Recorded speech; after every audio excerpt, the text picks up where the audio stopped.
لله ملك السماوات والأرض يخلق ما يشاء يهب لمن يشاء إناثا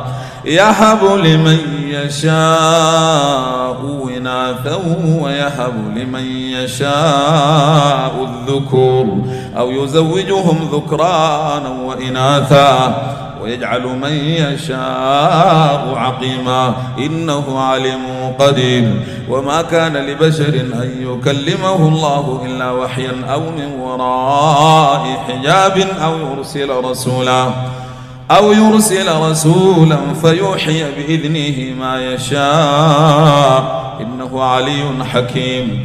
وكذلك أوحينا إليك روحا من أمرنا ما كنت تدري ما الكتاب ولا الإيمان ولكن جعلناه نورا نهدي به من نشاء من عبادنا وإنك لتهدي إلى صراط مستقيم صراط الله الذي له ما في السماوات وما في الأرض ألا إلى الله تصير الأمور.